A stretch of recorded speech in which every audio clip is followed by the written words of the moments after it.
ನಾಮಫಲಕದ ವಿರುದ್ಧ ಹೋರಾಡಿ ಪ್ರತಿಭಟಿಸಿದ ಕರವೇ ಅಧ್ಯಕ್ಷ ನಾರಾಯಣಗೌಡ ಬಂಧನ ಆಗಿತ್ತು. ಈಗ ನಿನ್ನೆ ರಿಲೀಸ್ ಆದ ಬಳಿಕ ಫಸ್ಟ್ ರಿಯಾಕ್ಷನ್ ಕೊಟ್ಟಿದ್ದಾರೆ ಕರವೇ ಅಧ್ಯಕ್ಷ ನಾರಾಯಣಗೌಡ ಅವರು. ಇದು ಕನ್ನಡಿಗರಿಗೆ ಸಿಕ್ಕ ಜಯ ಅನ್ನೋದನ್ನ ಬಹಳ ಸ್ಪಷ್ಟವಾಗಿ ಕರವೇ ಅಧ್ಯಕ್ಷ ನಾರಾಯಣಗೌಡ ಅವರು ರಿಯಾಕ್ಷನ್ ಕೊಟ್ಟಿದ್ದಾರೆ. ಕನ್ನಡ ನಾಮಫಲಕ ಅಳವಡಿಕೆಗೆ ಸುಗ್ರೀವಾಜ್ಞೆ, ಇದು ಕನ್ನಡಿಗರ ಹೋರಾಟಕ್ಕೆ ಸಿಕ್ಕ ಜಯ. ಬಿಡುಗಡೆಯ ಬಳಿಕ ಕರವೇ ಅಧ್ಯಕ್ಷ ನಾರಾಯಣಗೌಡ ಹೇಳಿಕೆ ಕೊಟ್ಟಿದ್ದಾರೆ. ಕನ್ನಡ ನಾಮಫಲಕ ಆಂದೋಲನ ಯಶಸ್ವಿಯಾಗಿದೆ. ನಮ್ಮ ಕಾರ್ಯಕರ್ತರು ಜೈಲು ಶಿಕ್ಷೆ ಅನುಭವಿಸಿದ್ದೇವೆ. ನನ್ನ ದೇಹದಲ್ಲಿ ರಕ್ತ ಇರೋ ತನಕ ಕನ್ನಡ ಪರವಾಗಿ ಹೋರಾಟ ಮುಂದುವರಿಯುತ್ತೆ ಅನ್ನುವಂತಹ ವಿಚಾರವನ್ನ ಕರವೇ ಅಧ್ಯಕ್ಷ ನಾರಾಯಣಗೌಡ ಅವರು ಫಸ್ಟ್ ರಿಯಾಕ್ಷನ್ ಕೊಟ್ಟಿದ್ದಾರೆ ರಿಲೀಸ್ ಆದ ಬಳಿಕ.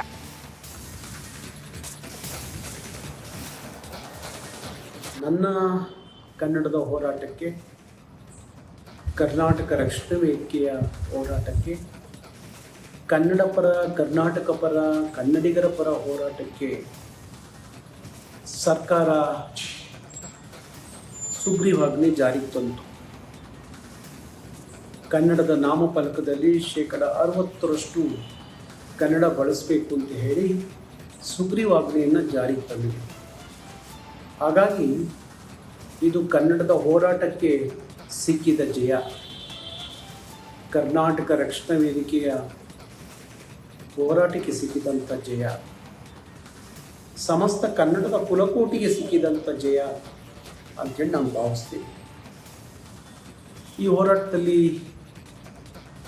ಕನ್ನಡ ನಾಡು ನುಡಿಗಾಗಿ ಹೋರಾಡುವಂಥ ಎಲ್ಲ ಹೋರಾಟಗಾರರು ಈ ಹೋರಾಟವನ್ನು ಬೆಂಬಲಿಸಿದ್ದಾರೆ. ಮತ್ತು ಈ ಹೋರಾಟಕ್ಕೆ ಕಾನೂನಿನ ಹೋರಾಟ ಭಾರಿ ಮುಖ್ಯವಾಗಿತ್ತು. ನಮ್ಮ ಎಲ್ಲ ವಕೀಲರು ಸಹ ಈ ಹೋರಾಟಕ್ಕೆ ಶಕ್ತಿ ತುಂಬಿದ್ದಾರೆ. ಮತ್ತೆ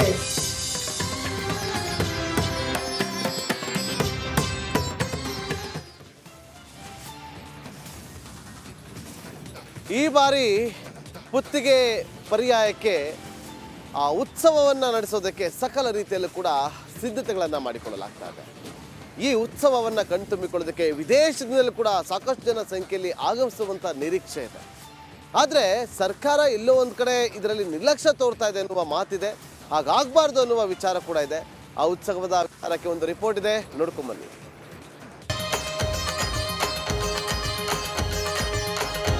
ಪರ್ಯಾಯ ಬಂತು ಅಂದರೆ ಉಡುಪಿಯಲ್ಲಿ ನಾಡಹಬ್ಬದ ಸಂಭ್ರಮ ಮನೆ ಮಾಡುತ್ತೆ.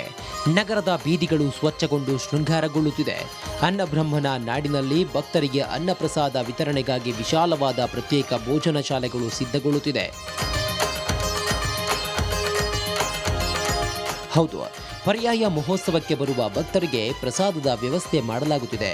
ಕೃಷ್ಣನ ದರ್ಶನಕ್ಕೆ ಬರುವ ಭಕ್ತರಿಗೆ ನಿತ್ಯವೂ ರಾತ್ರಿ ಹಗಲು ಎನ್ನದೆ ದಾಸೋಹದ ವ್ಯವಸ್ಥೆ ಮಾಡಲಾಗುತ್ತಿದೆ. ಪರ್ಯಾಯಕ್ಕೆ ಬರುವ ಲಕ್ಷಾಂತರ ಭಕ್ತರಿಗೆ ನಿತ್ಯವೂ ಅನ್ನ ಸಂತರ್ಪಣೆಗಾಗಿ ಸಿದ್ಧತೆ ಜೋರಾಗಿದೆ. ಇನ್ನು ಪುತ್ತಿಗೆ ಪರ್ಯಾಯಕ್ಕಾಗಿ ಜಿಲ್ಲೆ ಹೊರ ಜಿಲ್ಲೆಗಳಿಂದ ಹಸಿರು ಹೊರೆಕಾಣಿಕೆ ಮಹಾಪೂರವೇ ಹರಿದು ಬರುತ್ತಿದೆ.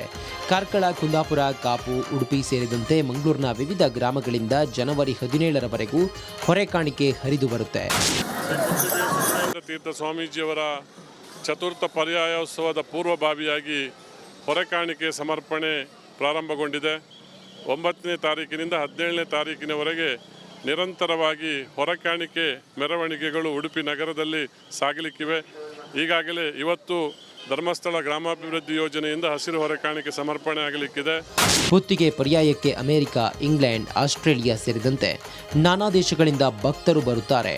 ರಾಜ್ಯ, ಹೊರ ರಾಜ್ಯ, ದೇಶ ವಿದೇಶಗಳ ಭಕ್ತರು ಉಡುಪಿಗೆ ಆಗಮಿಸಿದಾಗ ನಗರದ ರಸ್ತೆ ಕಾಮಗಾರಿ ಹಾಗೂ ಸ್ವಚ್ಛತೆಗೆ ಸಾಕಷ್ಟು ವೆಚ್ಚ ಮಾಡಬೇಕಾಗುತ್ತೆ. ಆದರೆ ಸರ್ಕಾರದಿಂದ ಅನುದಾನ ಬಿಡುಗಡೆ ಆಗಿಲ್ಲ.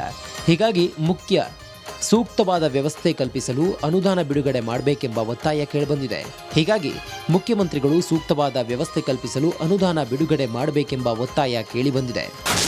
ರಾಜ್ಯದ 5 ಭಾಗ್ಯಗಳ ಜೊತೆಗೆ ಇನ್ನೊಂದು ಭಾಗ್ಯ, ಲಕ್ಷ್ಮೀ ಭಾಗ್ಯ ನಮ್ಮ ಉಡುಪಿಗೆ ಸಿಕ್ಕಿದೆ ಎಂಬುದು ಸಂತೋಷದಲ್ಲಿತ್ತು. ಆದರೆ ಆ ಎಲ್ಲ ಸಂತೋಷಗಳ ನಡುವೆಗೆ ಇವತ್ತು ಭಾಳಷ್ಟು ಬೇಸರ ತರುವಂಥ ಕೆಲಸ ಇವತ್ತು ಜಿಲ್ಲಾ ಉಸ್ತುವಾರಿ ಮಾಡಿದ್ದಾರೆ. ಈ ಒಂದು ಪರ್ಯಾಯ ಇವತ್ತು ವಿಶ್ವ ಪರ್ಯಾಯ, ಇಡೀ ವಿಶ್ವದ ಗಮನವನ್ನು ಸೆಳೆಯುವಂಥ ಕಾರ್ಯಕ್ರಮ. ಇವತ್ತು ಧಾರ್ಮಿಕ ಆಚಾರ ವಿಚಾರಗಳಲ್ಲಿ ಉಡುಪಿಯ ಶ್ರೀಕೃಷ್ಣ ಮಠ ಭಾಳಷ್ಟು ಧಾರ್ಮಿಕ ವಿಚಾರದಲ್ಲಿ ವಿಶ್ವದ ಗಮನವನ್ನು ಸೆಳೆದಿದೆ. ಆ ಸಂದರ್ಭದಲ್ಲಿ ವಿಶ್ವವಿಡೀ ಕಾಣುವಂಥ ಈ ಪರ್ಯಾಯಕ್ಕೆ ಇವತ್ತು ಸರ್ಕಾರ ಸಂಪೂರ್ಣವಾಗಿ ಅದನ್ನು ನಿರ್ಲಕ್ಷಿಸಿದೆ.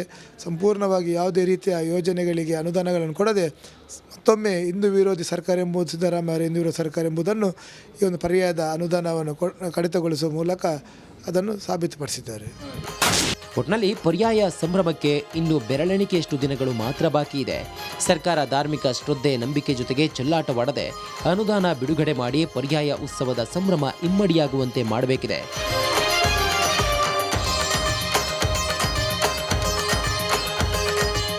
ಅಂಕಿತ್ ಜೊತೆ ಹರೀಶ್ ಪಾಲೆಚ್ಚರ್, ರಿಪಬ್ಲಿಕ್ ಕನ್ನಡ, ಉಡುಪಿ.